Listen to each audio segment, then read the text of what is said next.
Welcome back, and today is the final part of this three-part series.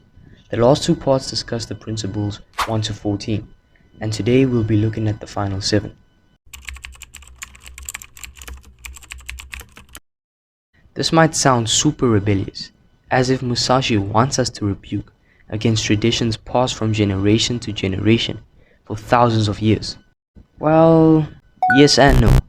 Let me put it like this. Most of us are sheep, following the norm, not thinking for ourselves. And it's not like the norm is always the best. It's just because it's easy and everyone's doing it.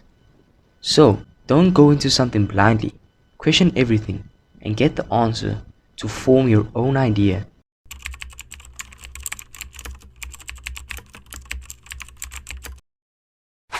Now, obviously, we don't live in the Edo period where we carry swords around.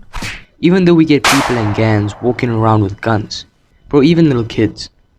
But stepping away from weaponry, let's become an English class and look at this phrase even further to see what lies beyond. This can be seen as a metaphor, pointing to day-to-day life where we waste time in useless activities or get distracted by things that aren't a part of our goal. Death smiles upon us all. All you can do is smile back. Marcus Aurelius. Death is inevitable.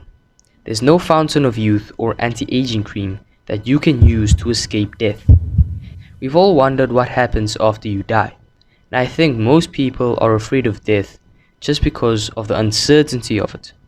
Now, I believe there is a God, and that there is life after death.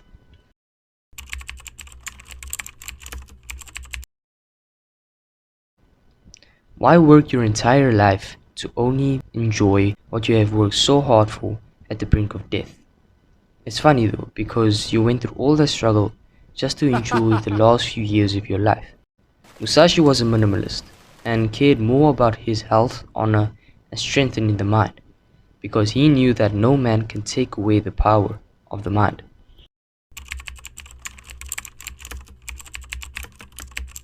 Whatever you may believe in, you have faith in that. Religion, whether it's Christianity, Islam, or Buddhism, the list goes on. Each religion has different virtues and ways of living your life.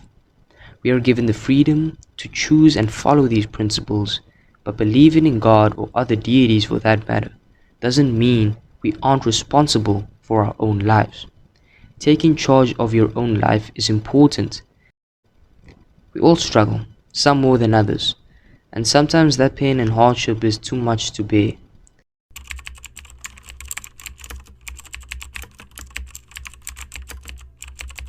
Honor is subjective and relies on place to place or even your culture. In the Second World War, the Japanese soldiers would not surrender and fought till the death. And if they did surrender, they would be seen as nothing and would have no honor.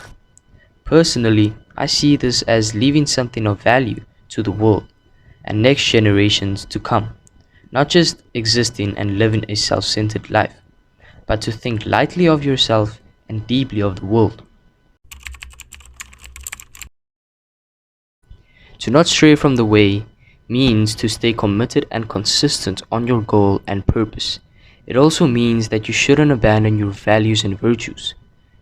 Not straying from the way may seem extreme from a Western point of view, but to get anything done in life, you have to be committed and disciplined enough to stick with it, even when it gets boring or challenging.